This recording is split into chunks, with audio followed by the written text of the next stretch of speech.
Hi, welcome to the small shed. Today it's the big reveal on the MW1000 kart clone. See you in a minute.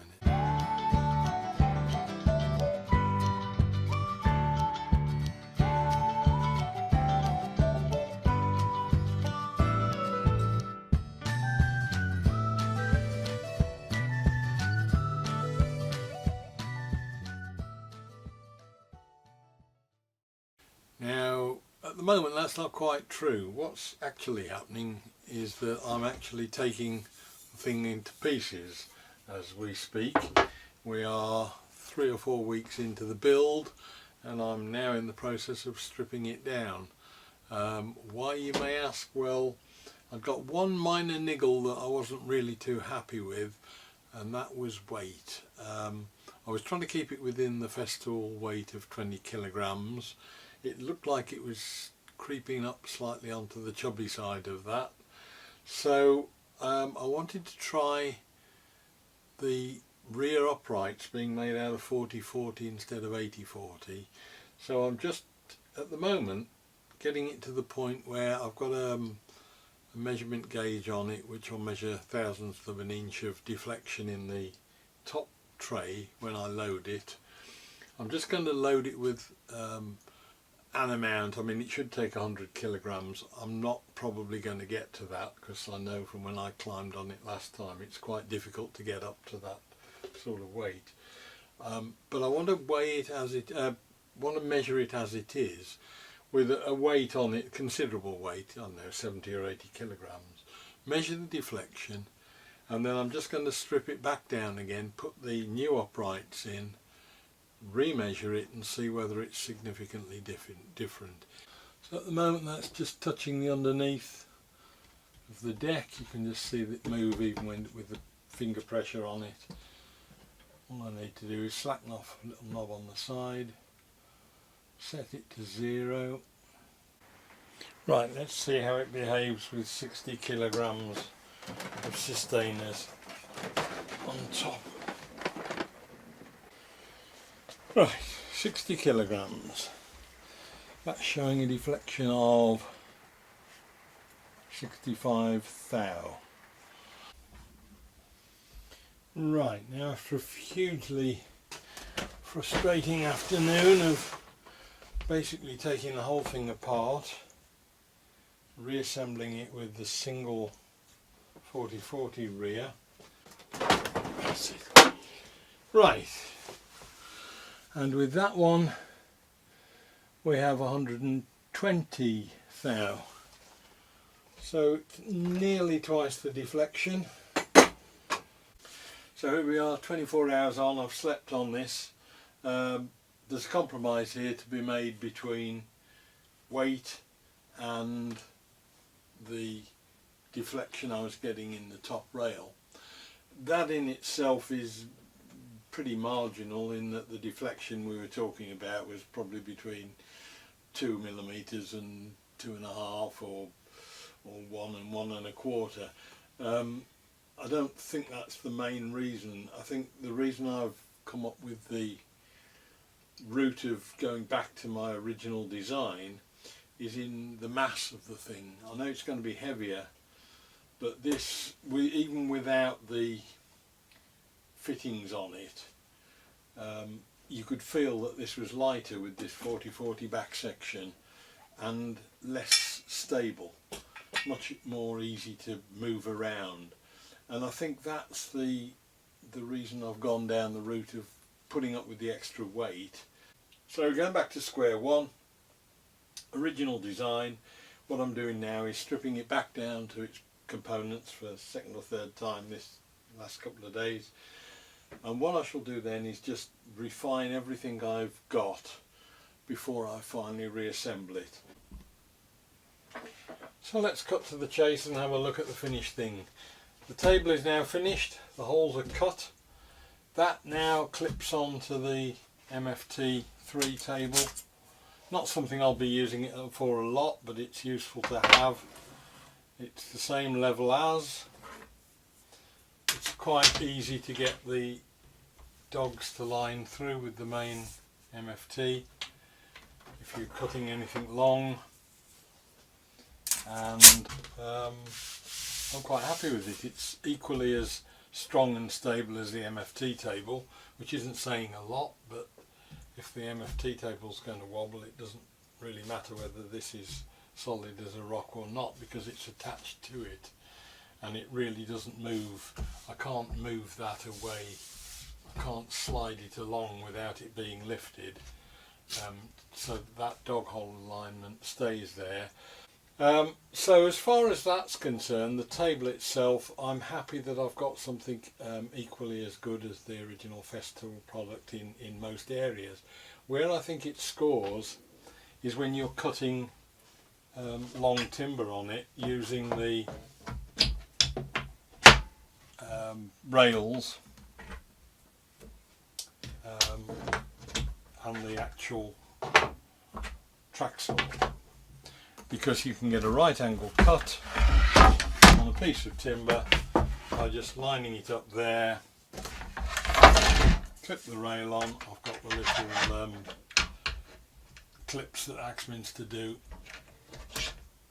that clip the rail on, and then you can move it through and you know that you've got a right angle cut there.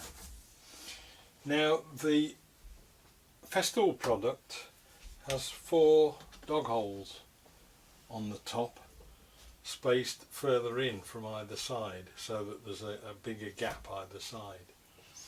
And the problem with that is that it gives you a restriction on the width of timber that you can cut through the middle, and that width is about 260mm. Anything bigger than that it won't fit, because those 2 dogs are stopping it. So I think I've got an advantage in that I've got 5 holes. So for a start it means that I can immediately cut 355mm timbers, cross cut them. Let's have a look now at the actual cart itself. I'll take this off and then we can have a look at the cart and how this folds up and fits onto it.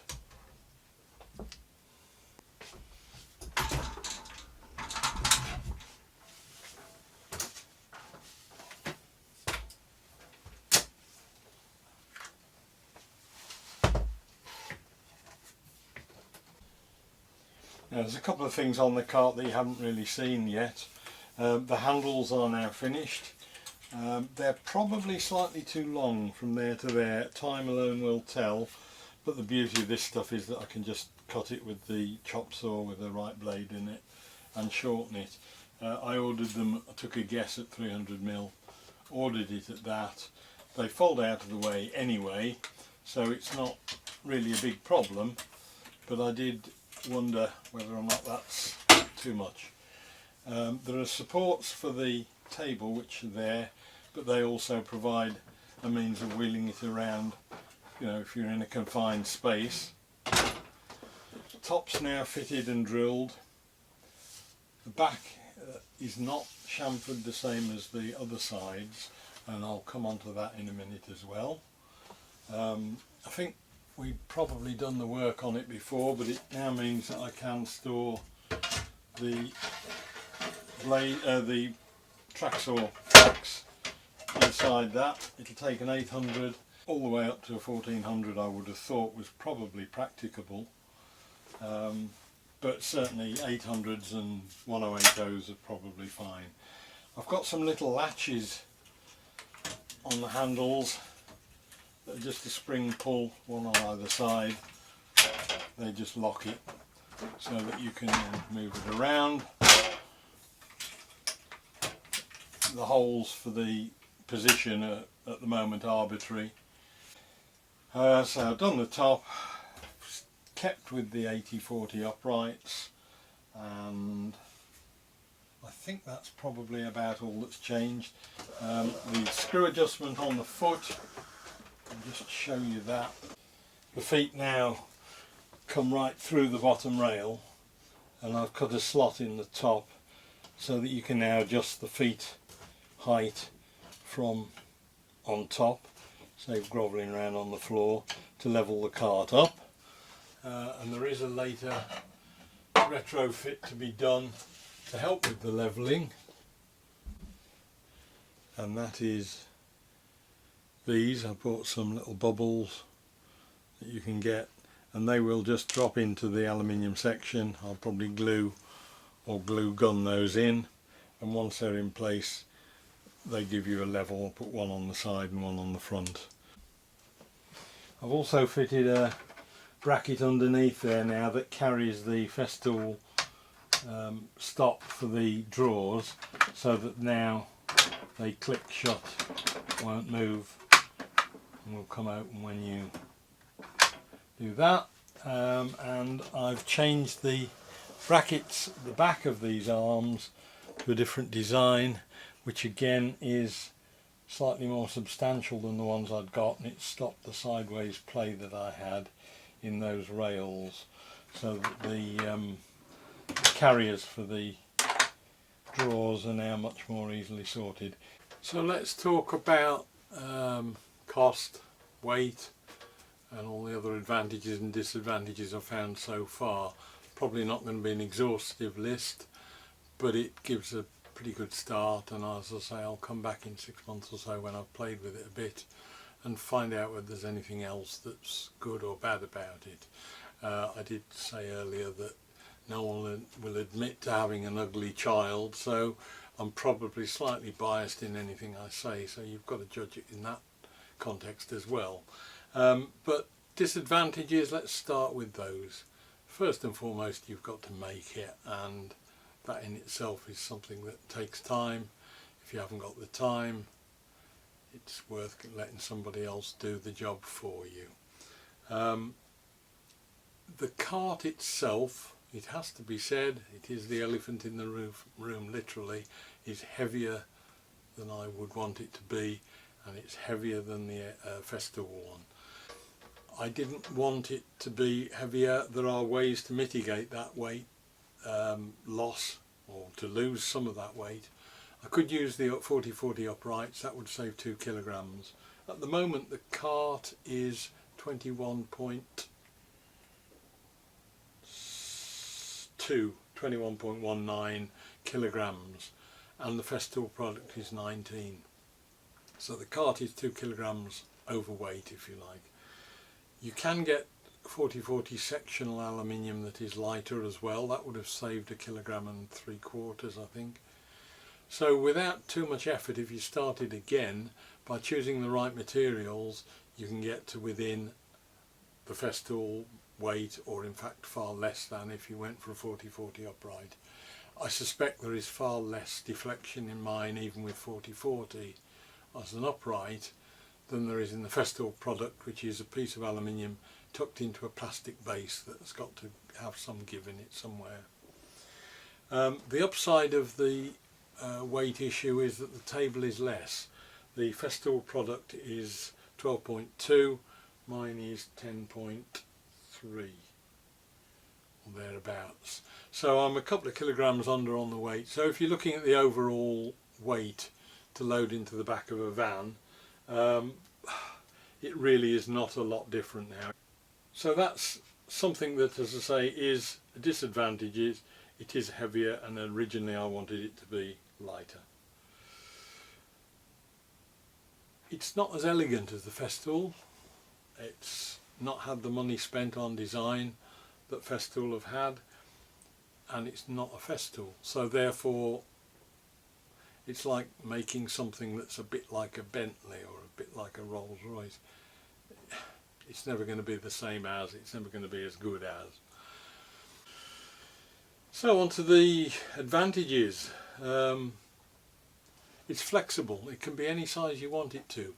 I was fixed on width, and it is quite wide. I was restrained on that because I wanted to use a sustainer in it, and I wanted a sustainer drawer, and I ended up using the Festool drawer itself. It's cheaper, and I'll come on to the costs in a minute. Certainly the dog holes on the table are far better. There's no doubt about it. It's got greater capacity, and that's something that is quite useful. It's not very often that you want to cut long lengths of things and you're limited to 270mm or something, which the Festool product does. The ability to add other tops to it is something that I don't think you can do very easily with the Festool one. If you want to build a little router table, I think that's an advantage. I think it's useful that I can add rails and carry them around with me safely. They're not strapped on, they're actually integral into the frame of the thing. It's shorter from front to back by about 50 or 60mm. It's a far stronger base than the plastic of the Festool product. It's less flex in it, I believe, than the Festool one. So let's talk about cost. I wanted it to be significantly cheaper than the Festool product. It is, because I had gone against my first rule of any sort of project, and that is to give a rough idea of what I think it might cost. I went into this totally blind, and it just shows how far wrong you can be.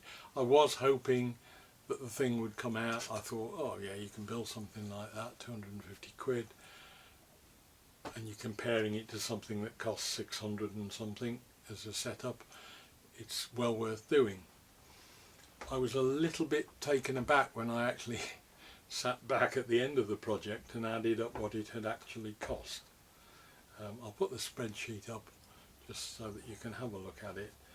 But effectively it's come out at £382, which, as I say, is probably getting on for £100 more than I would have expected it to. It's still, you know, it's 35–36% saving. There are bigger savings to be had if you didn't have that round, half-round, quadrant-shaped handrail with the brackets on the corners of it and things like that. Has cost £55. So if you wanted to go for normal square aluminium, you could actually shave £40 off that bill quite easily and bring it down to about £340, £350. It was not the cost of the aluminium that was probably 200 quid on this that surprised me. It was all of the little bits, all of the little nuts and bolts and fittings. They're the things that soon mount up if you're not looking at what's going on. I don't regret it for a minute. It's been great. It's going to be something I'm sure that will be useful, and it's flexible enough to be able to alter it round. I've still got all the raw material. If I want it, I can take it to bits and use it for something else. So there you are. I hope that's of use to anybody that's thinking about doing something similar. It's worth having a go at, I think, and we'll look forward to it, seeing what it's done in 6 months or a year's time, when it will hopefully have developed a bit more and we'll have found out any other flaws, advantages, disadvantages and the like, and I'll come back to you with it then. That's the end of that series so far, so we'll leave it at that. See you again next week when I have something different to do, and I'll see you then. Bye!